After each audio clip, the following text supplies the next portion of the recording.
Hello everyone and welcome to the second part of IELTS Writing Task 1 for the academic exam.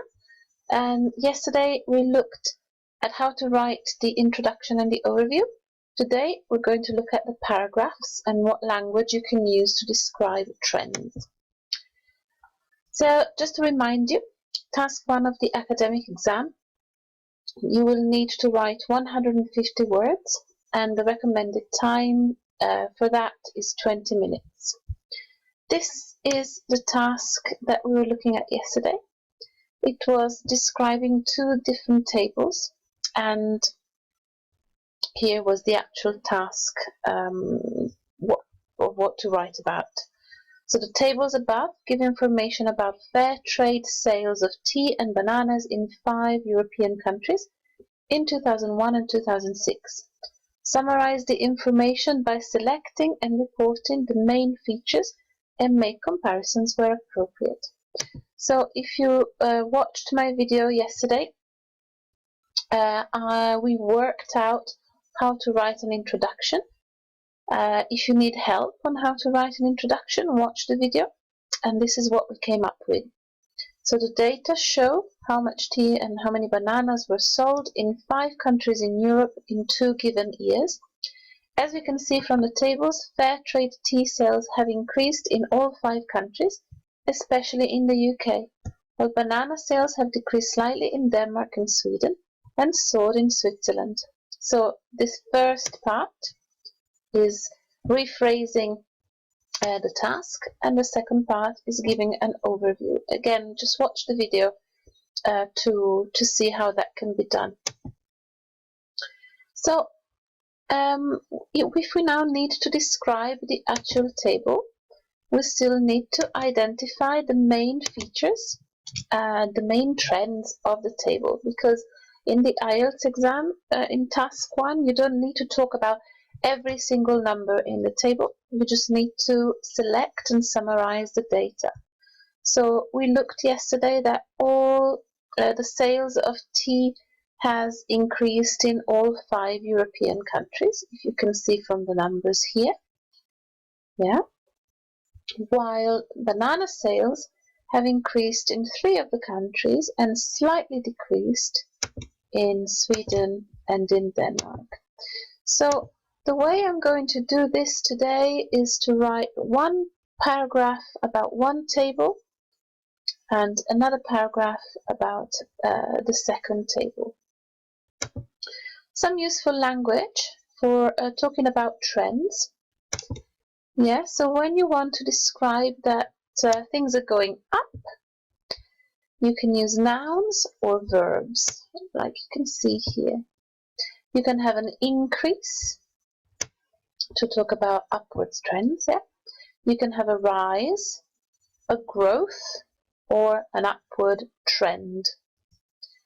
At the same time, these nouns can be used as verbs. So we have increase, rise, grow, and go up.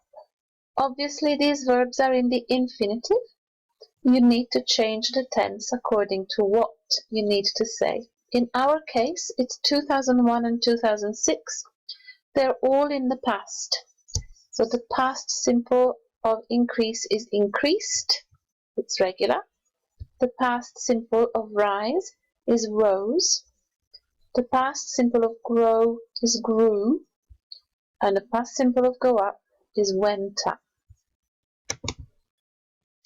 Now, how can we use that? So, as I said, all sales of tea have increased in all 5 countries.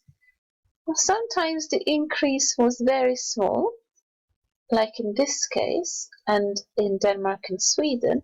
Other times the increase was quite significant, like in the case of the UK and Switzerland especially. Now, it's very well to know the words to talk about going up and down, but we also need to know how to use them. So if we look at this, I'm sorry, the preposition is flashing because it's important. Yeah, so if we want to use the nouns, let me get rid of this. So in this case, increase, growth and rise are nouns, we always need a, and we can use an adjective between the article and the noun to talk about how big and how small the increase was. So a slight increase or a slight growth or a slight rise, it means the change was very small.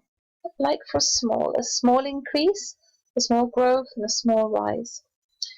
If you want to talk about big increase or big change, you can use a considerable increase, a significant rise, a considerable growth. The preposition that you need is in. So a slight increase in tea sales, a considerable increase in tea sales. Okay, so for example, if we look at the table and we talk about the UK, we would say there was a considerable increase in tea sales in 2006 because the increase is very big, from 1.6 million euro to 21.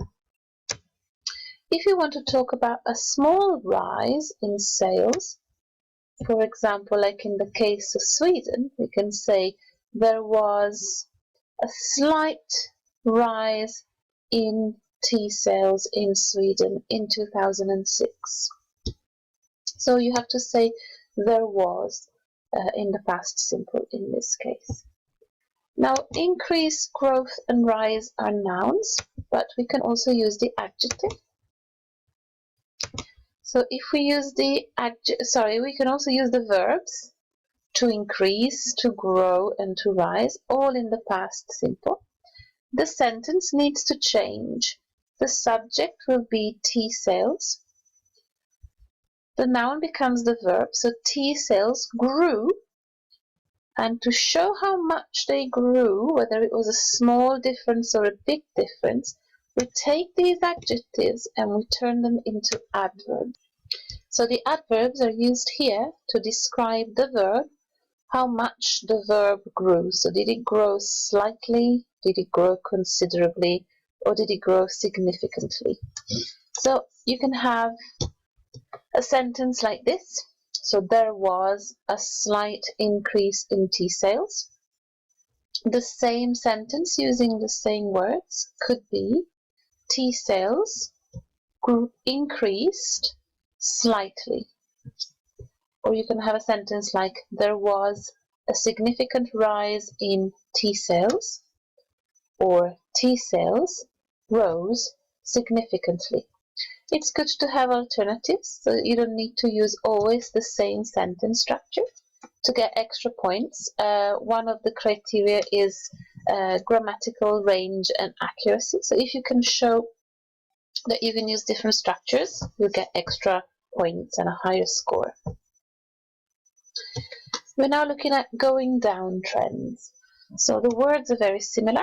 We have nouns, a decrease, a fall, a decline or downward trend. And we have verbs, to decrease, to fall, to decline and to go down. In the past simple, these would be decreased, fell, declined and went down. Looking again at the table, this time the table regarding bananas, we can have exactly the same structures and sentences that we can alternate.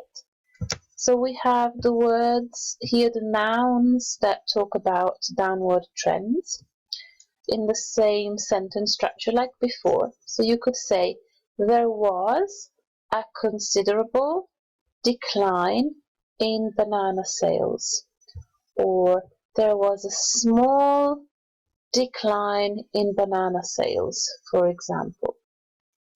The same sentence can be used with verbs. So remember that you put adjectives with nouns and verbs with adverbs. So you could have banana sales went down significantly, or banana sales fell considerably. So let's compare the two structures. there was a significant decline in banana sales. Could be banana sales declined significantly. There was a slight decrease in banana sales. Banana sales decreased slightly. So you now have different ways of talking about trends. If we put together the task, this is what it may look like. It's 160 words, slightly long. Introduction, overview, first table, and second table. Take your time to read it. You can pause the video here. And this would be a decent score. I think I could get maybe a 6.5 for this. I've used simple language to show you what an IELTS writing task 1 might look like. Now, why don't you try and write the same task with your own words? And if you fancy sending me your writing, please do so. This is my email address, improveyourilts@gmail.com. I will charge you £5 and I will give you audio, video feedback and send you the document with all the changes on how to improve it. So this is it for today. Next time will be a surprise. Bye bye.